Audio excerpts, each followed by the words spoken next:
Welcome. This is Wednesday, April 8th. There are 91 days until San Diego Comic-Con 2015. Welcome to the SDConCast, the official podcast of San Diego Comic-Con, unofficial blog. Intro music. Yay! All right. So, I'm going to get started here. I am your host, James Riley.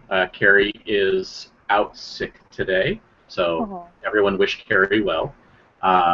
Joining me on the podcast today is outside Comic-Con, Kim Twombley. Hello, James. Hi, Kim. Now, my wife, Beth, is the disembodied voice you will hear randomly throughout the day. She is joining us as well today. Hi. There you go. All right, so the SDConCast is brought to you by 3D Light Effects, the makers of the innovative cordless 3D deco lights.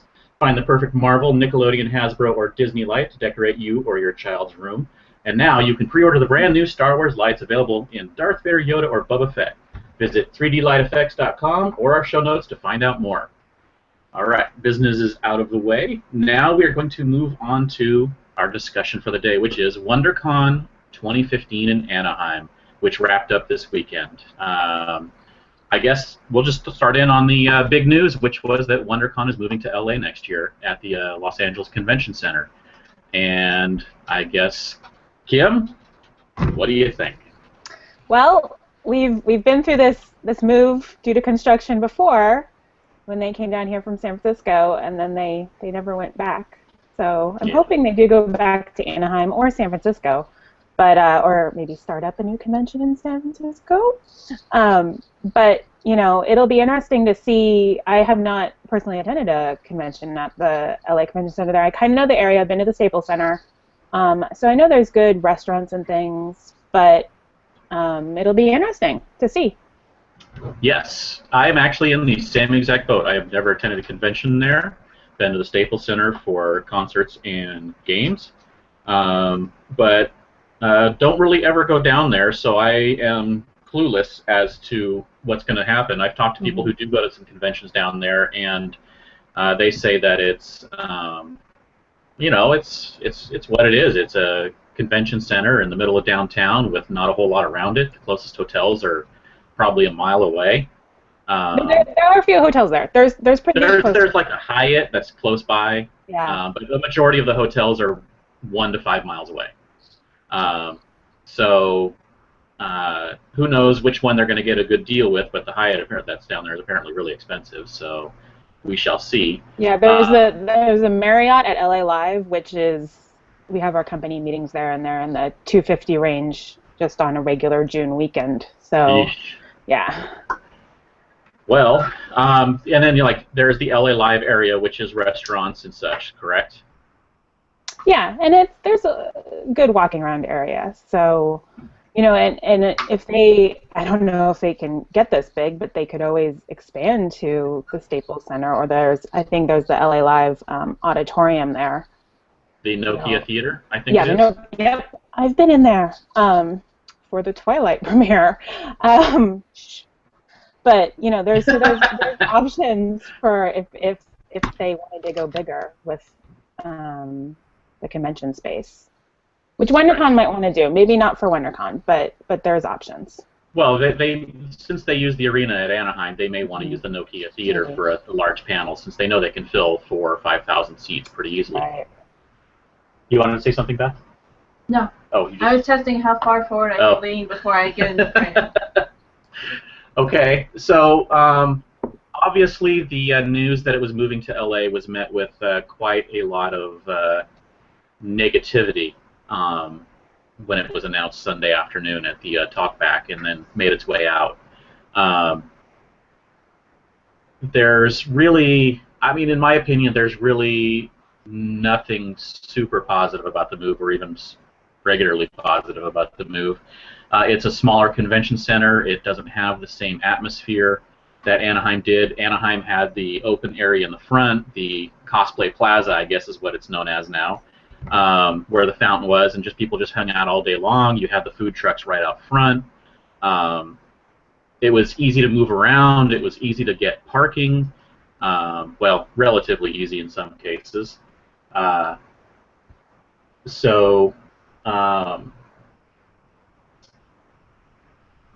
it's basically because of the history of moving and then staying instead of moving back. That's, I think, what people has a lot of people worried.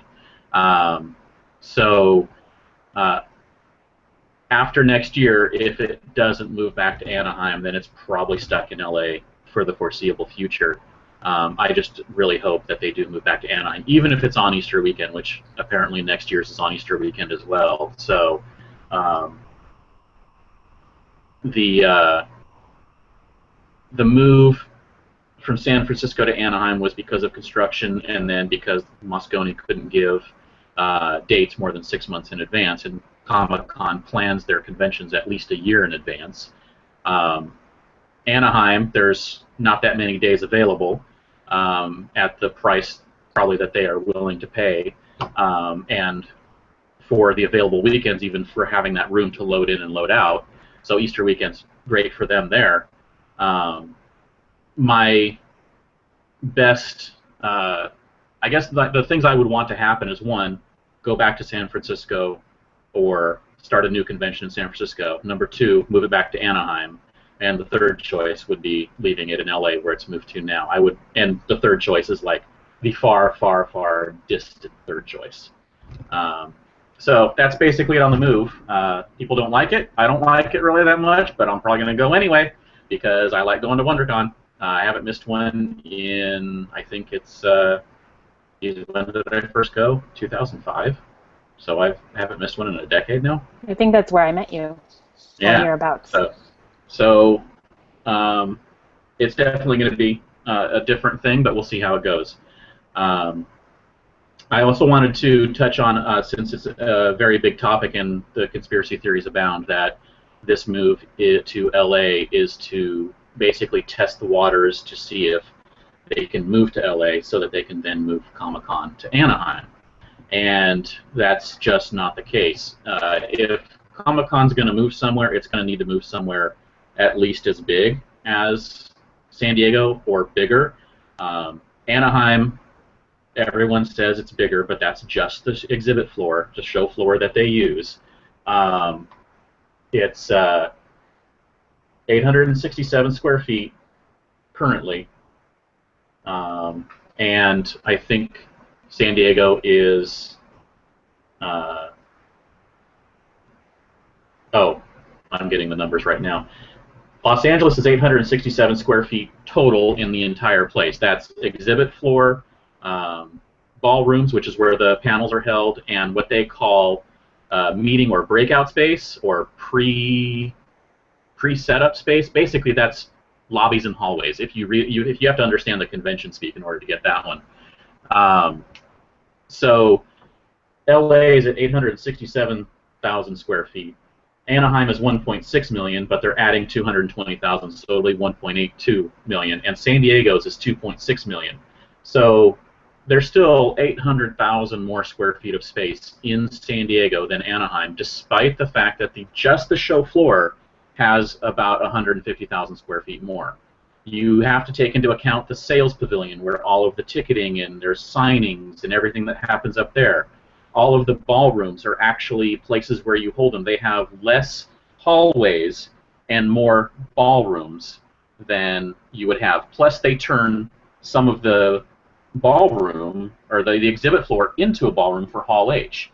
So they can fit so many more people in panels, and I know that a lot of people are concerned about the show floor, and they think that that's the most important thing because that's what they're concerned about. But you have to remember that they have to worry about everything, and they need people sitting down in panels, they need people working, wandering around the halls, they need people in the exhibit floor, and they need people in lines to be able to fit everyone in somewhat comfortably.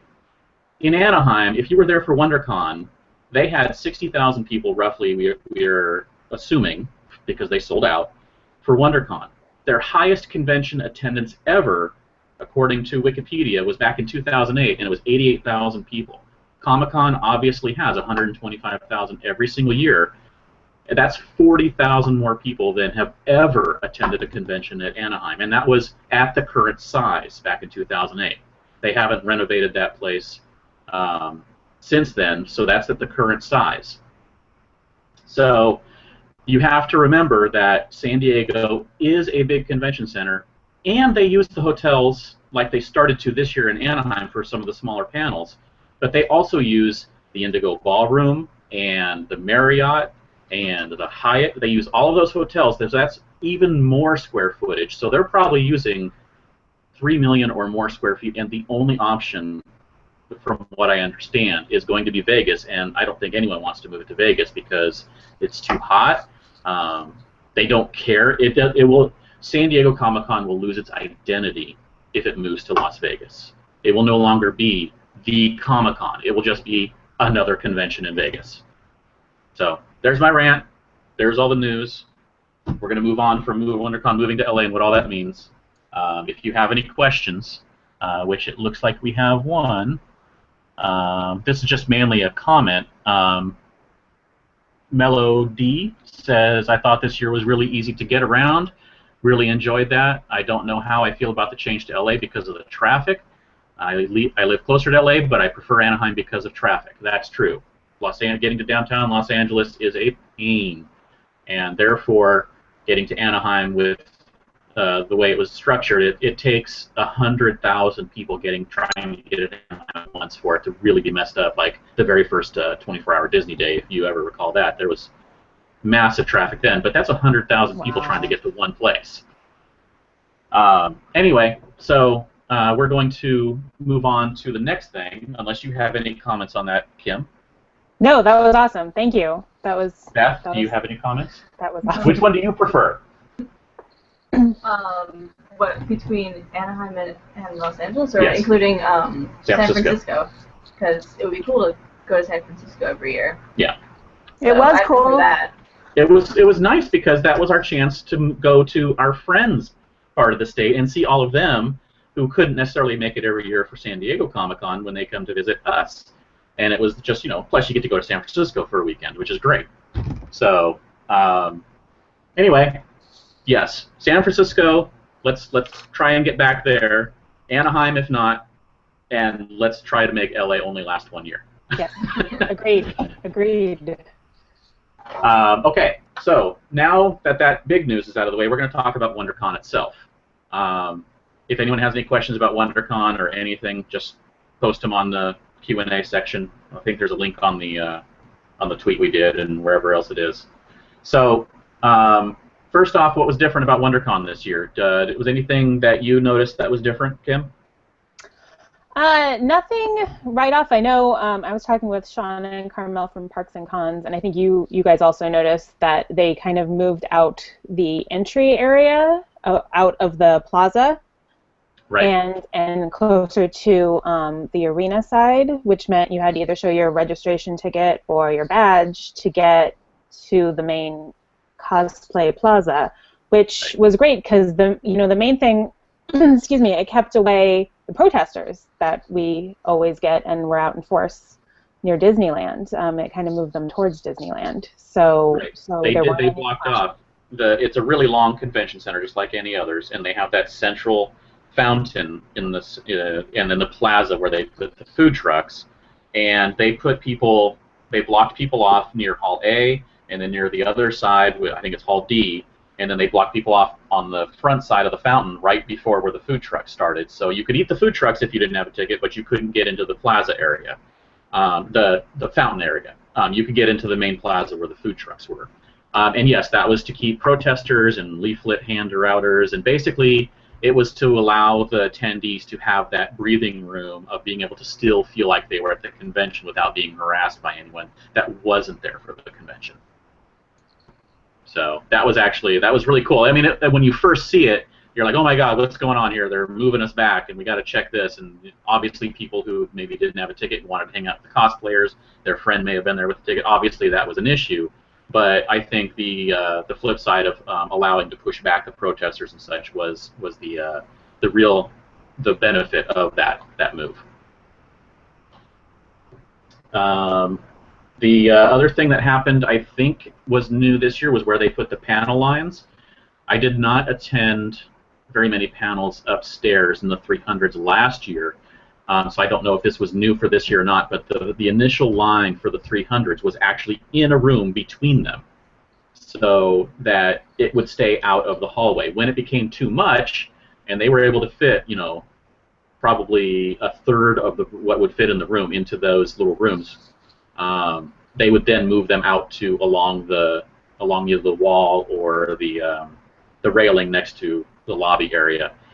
For the Marvel panel in the middle of the day on Saturday, for the Marvel Comics panel, that line was in the room, down the railing, the little side room that leads to the bathroom, the little side hallway, it was there and back, and then it started down the wall again, just for the Marvel panel that was happening around 4 o'clock on Saturday afternoon. And I think most of that line disappeared once the panel started and people realized they couldn't get in because they were fighting with people wanting to get to Orphan Black in a couple hours as well. But I thought that was a good thing to just get all of those people out of the hallway and into that room for the initial load of the rooms. There was really big lines in Hall A for registration, for the initial exhibit floor, letting everyone on the exhibit floor. There was lines for that already set up. The arena, I think, was changed back to being outside first thing in the morning, but then you could go in through Hall A. So at least on Saturday morning when I was talking to people, they said that the line was outside, whereas last year when we waited for Saturday in the arena, the line was actually in Hall A, in that hallway between the arena and Hall A to start. So they do change things around a bit, and now obviously we're going to have to wait and see what happens in LA. They're going to have to learn, we're going to have to figure everything out, where things are and where to go. So this is another reason why we hope it comes back to Anaheim, because they do have a really good layout there for the size of the convention. I never felt really cramped anywhere in that convention. The hallways are nice and wide. The outside plaza got crowded, but you could move around. The exhibit floor got crowded, but you could move around because there was always somewhere where you had room to move. Even if there was a group of people that happened to make it a little crowded in one spot, it wasn't like Comic-Con where there was typically you had to really fight your way through the crowd in order to get somewhere if people were moving really slowly or stopped for a certain booth like Marvel or something like that. So did you have any issues with the convention itself and being able to move around or finding things or anything? Not at all. It was very nice. And I came from Emerald City Comic-Con the weekend before, and it was even, it was probably all that floor space that you just talked about. It was really easy to move around, even on Saturday. Could see a lot more booths that way, all the art. I didn't feel like I was in anyone's way if I stopped to look at something. So that was always nice breather, nice relaxing convention. And then I was able to get in to any panel I tried to get into. The only lines I waited in were for the ticket draws in the morning, which, it's a good system. You just wait and get your chance, and you can get back in line if you're there early enough. So it's a good system. Long lines, but they've got that down. Yeah, that's from the years they've been doing it. I think they've actually been doing that kind of a line since WonderCon was up in San Francisco. So they've been doing those kind of lines for a long time. I remember getting a wristband, trying to get a wristband for the Serenity signing back in WonderCon 2005. Yep, so they've been doing wristbands. They've been doing draws for wristbands for a long time, so they've had a lot of time to get that right. So the only other thing, there's a few other things to talk about for wrapping up WonderCon, which is the panels. As we discussed in going over the schedule, the panels were fairly light on movies, good for TV, and great for comics. Plus all the other stuff that goes along with it in the pop culture. There was a big diversity of panels. Even if there was only one panel on a certain subject, at least there was a panel there. So they had a good range. I'm going to talk about the ones we went to, which is we were in the 300 AP all day Saturday. We started with Superman, and we went all the way until Orphan Black ended.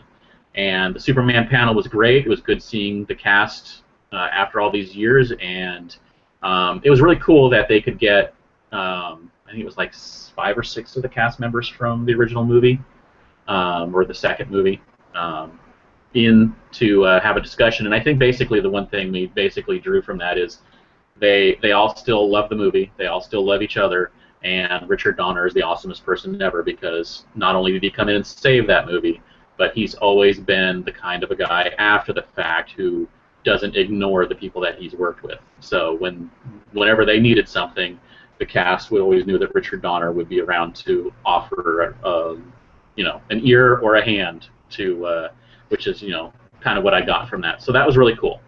And of course, they talked about Christopher Reeve and how awesome he was. The rest of the panels throughout the day were ones that, in some cases, I never would have gone to if it was the only panel happening.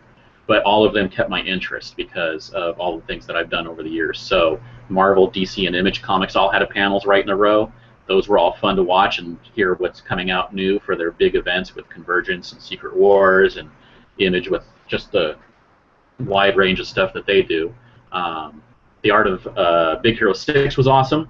They showed us some cool stuff that had never been seen before, which was really cool.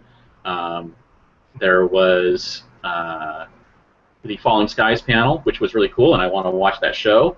I've seen the panel twice. I saw the first one at WonderCon up in San Francisco, and I've seen this one. I've never seen another panel. And I really want to watch the show, but now that it's ending, I can actually watch it all the way through and not have to worry about waiting for it, which was cool. There were spoilers, obviously, but by the time I get around to watching it, I won't remember any of them. That's always my motto, yeah. So, there was, and of course, the Orphan Black panel, which I will say, once again, Orphan Black cast, even without Tatiana there, Orphan Black cast and the panels that they do are probably some of the best panels I've ever seen. They are fun, they interact with each other well, they're serious about this show, they care about this show, and it really comes through when they talk about it and their characters, but they can also be silly, which makes for a fun panel. The only complaint that we have, and Beth will back me up on this, is they actually showed too many clips. Now, I know you're like, what? Too many new clips? Yes, you can show too much. The problem was that they broke up every 5 minutes of Q&A with a new clip. And, a teaser and a scene teaser, like a trailer or something, is great. But breaking it up that much with that much stuff, it's let me watch the show. Don't show me too much.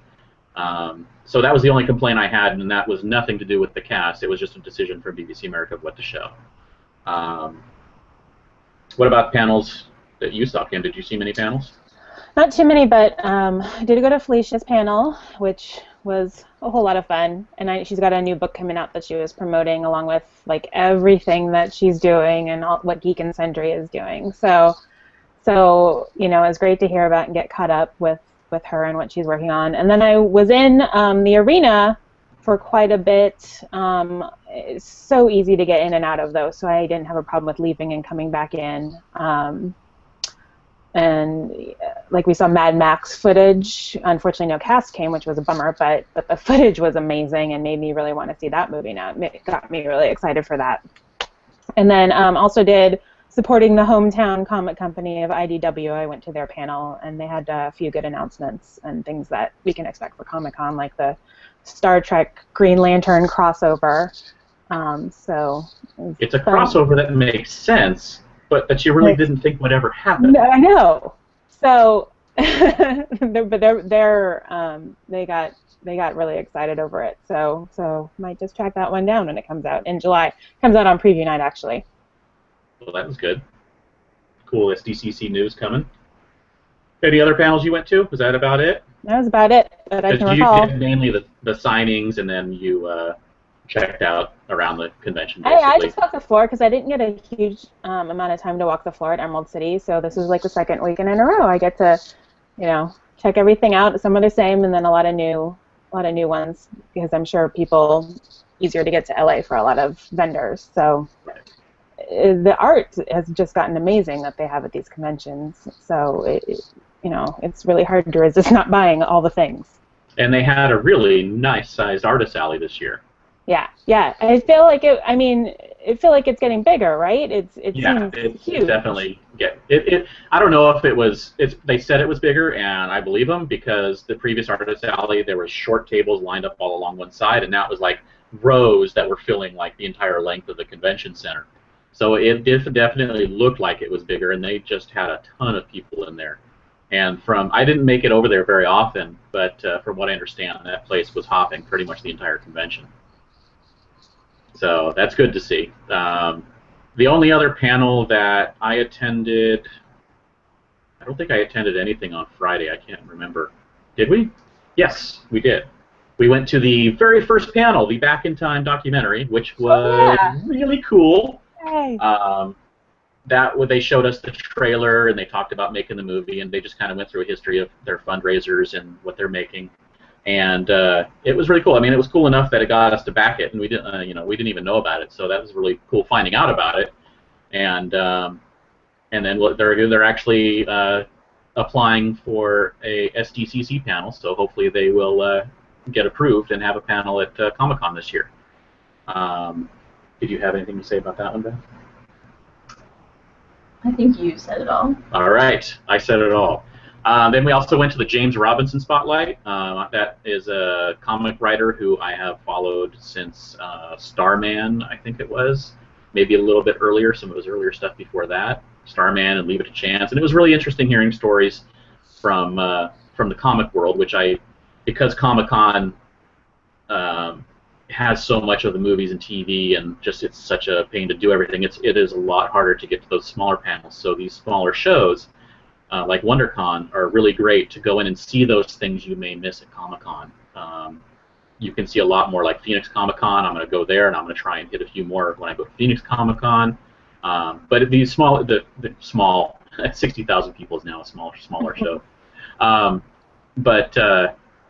That's a great time if you have if you love to go to Comic-Con, you should find, if you're not from San Diego or the area, you should find a local smaller show. If you're always busting your butt to get into Hall H, find the local show and go there and listen to some of the comic artists or the anyone who does something that's just not what you are doing at Comic-Con, because there's a lot of cool stuff happening around Comic-Con, and it may even change your mind about some of the things you want to see when you do go to Comic-Con. Like, it may make you want to change for one day. You actually go to Artist Alley at Comic-Con to see who's there and meet some of the artists who you've gotten to know over time. But it's a way to go, something to do. The final panel that I saw on Sunday was the Flash panel, which also was awesome. It was almost as good as the Orphan Black panel because those people are a blast. They have a lot of fun, they joke, they laugh with the audience, it's great. You can tell that they have a lot of fun filming that show, and I am definitely going to watch that show. I saw the pilot at Comic-Con, and I haven't had time to watch it, but that is definitely on my top of my list to start watching as soon as I have some time. But yeah, I'm in that same boat. Need to watch it, don't have time. Right. It's on the list, though. On the list. It's really, top of the list to watch.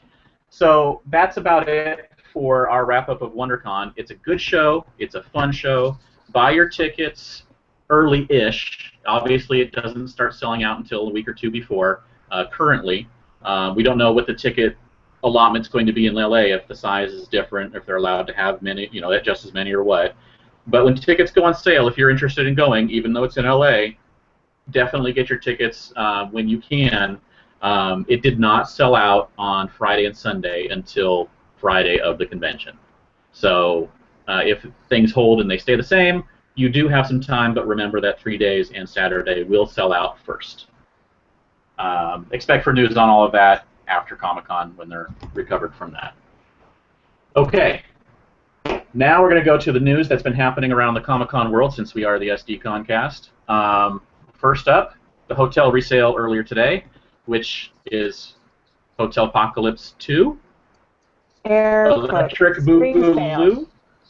It was not good. The website, I don't know, I guess they didn't feel like hosting it on the same level of server that runs the form on the initial sale, because the website, for me and a lot of other people, I was checking it to see what would happen, as well as others on the blog, and it would take minutes to load, or not load at all after waiting for a few minutes for however long people were trying.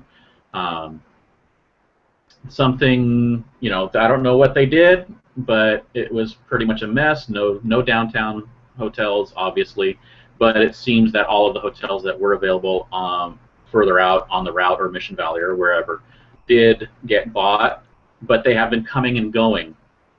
People say that after a certain amount of time, sometimes someone will maybe they'll process a refund, or someone will send in for a refund, and another hotel will become available. That list, if it's still live, is possibly going to continually have rooms come and go. So if you're looking for a room, go back and check it, just in case. If you're on the wait list, hopefully you hear that you get a downtown room and you can let whatever Mission Valley or other room that you have go, and then it'll become available for someone else. So it was not the great thing, but some people did get rooms, and I guess that's good enough for now. But, hopefully next year it gets better. I think that's about all we can say about that. Really, that's about all we can say about that right now. Yes. We'll move on. Okay, the big news announcement for the day for what's happening at Comic-Con was the Her Universe Fashion Show, which is more your area, Kim, so you can go over that. They're returning, they announced today that they're returning for their second annual fashion show, and any aspiring designers out there they're accepting submissions just like they did last year. And, that was one that I didn't get to last year, and they've posted videos since then. There was one included with the email today, and you can find more information about that on the blog site as well, sdccblog.com. Carrie posted about that today. It looks like it was really neat, really fancy, geek couture. So I'm going to try and maybe get to that this year. If it's at a good time, I may try and go too. See about maybe getting some photos of all the fashion that people come out with, since that would be pretty cool to do. It just depends on the timing, obviously, just like everything at Comic-Con. Right. We don't know till the last minute. Yeah. So that was the one thing. The next one is not really Comic-Con related, but it's back where WonderCon was. It is in Anaheim. It's Star Wars Celebration in a week and a half. If you are interested in playing along with what's going on at Star Wars Celebration, obviously you're going to want to follow Parks and Cons on Twitter, parksandcons.com. Sean and Carmel will be covering that convention, probably like they always do, from before beginning till after end. And anything you need to know, they are your go-to source. So check them out. And if you are going to Star Wars Celebration, I hope you have a blast, because I'm not going. I'm going. I'm just going. Whatever.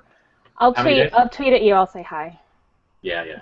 I may go, and if they do allow people in the plaza, I may go down there and see if there's any good Star Wars cosplay. You'll take a lot of good photos there. So I'll come down. Maybe if there's food trucks, I'll come down. We'll hang out. We'll have some food. Do that kind of thing.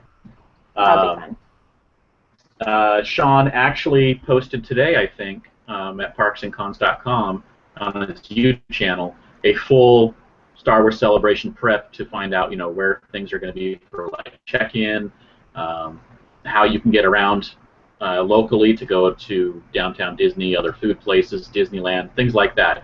So check it out if you are coming and you want to prepare yourself a little bit more than the average person. Fair. Next, we have Kim is going to talk about... Yeah, so I put this in there just because the Avengers Half Marathon registration opened yesterday, and it's still only at 65% full, so there's still availability. And there's also a 5K that is 90% full. And this year they did, which these things are sold out, they added a Captain America 10K and an Infinity Gauntlet Challenge for doing all those three races, the Half Marathon, the 10K, and the 5K. And I did the 10K, or I did the half marathon last year. It was my first ever half marathon. And just it's held at Disneyland, another Anaheim event, and, just the amount of Marvel love that was there. And it was just so neat to see the Fan Expo runs, I think, Friday and Saturday. Maybe they might open it Thursday this year, but that's free to the public. So if you're in the area, that's something you can just stop in. It's kind of like a little mini convention with speakers and a floor of things to buy. And the race itself was kind of... But I finished it, and my medal is hanging on the wall over there. Yay.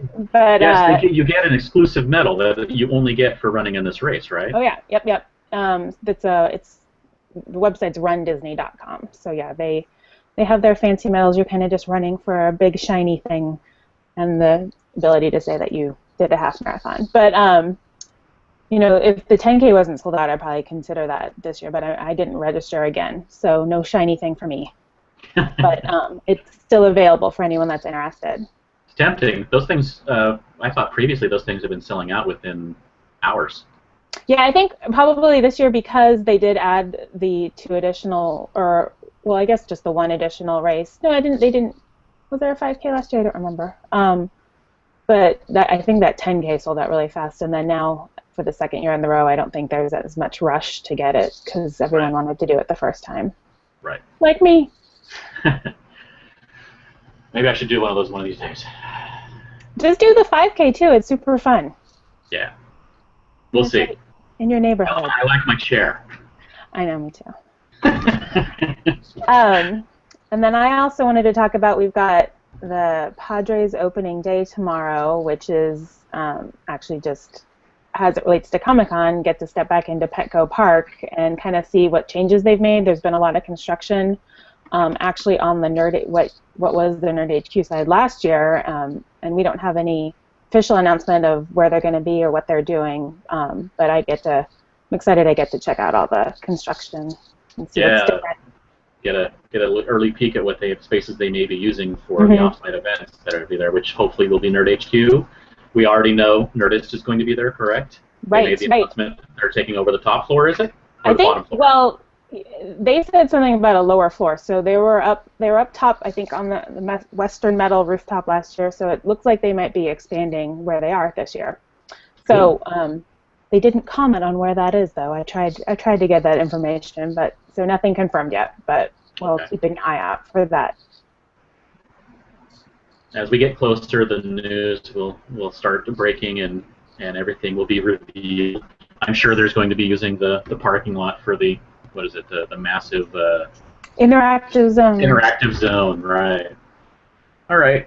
Okay, so I think that's about all that we needed to cover today.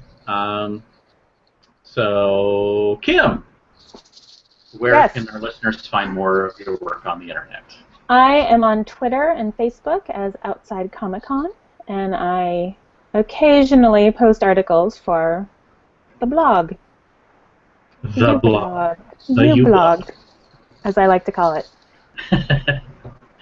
All right, and I am James Riley. You can find me all over the internet at Dan Regal, Flickr, Twitter, Tumblr, all those places. Or you can find my wife and I's, me and my wife's photography website. Yeah, Grammar. She looks at me like when I say it wrong, and she's like, oh my. So, geekshotphoto.com, geekshotphoto on Twitter, geekshot on Tumblr. Just check us out. We have a weekly series on the ublog, and we're going to have the first one from WonderCon tomorrow. So check that one out tomorrow. You can check out the unofficial blog online. Our Twitter is at SD_comic_con. Our website is sdccblog.com. We're on iTunes. If you'd like to subscribe, the links are up on the blog, or search for SDConCast in iTunes. If you like what you've heard so far, please review us. We are also on Stitcher Radio, so go to the link at the bottom of the show notes. And if you want to get a hold of us, you can send us an email at sdcomiccon.blog@gmail.com. Find us on Facebook at facebook.com/sdconblog, or tweet us at sd_comic_con. And thank you for listening this week. And we are going to be coming back with the start of Season 4 of SDConCast. It's very, very soon, probably within a week or two. And we'll start up regular podcasts leading up to Comic-Con. And also we will be having details of the party, the reader party that we're doing. Those details will be coming very soon as well. So stay tuned. Have a great week, and we will see you soon. And everybody, go shawarma! Bye. Bye, everyone.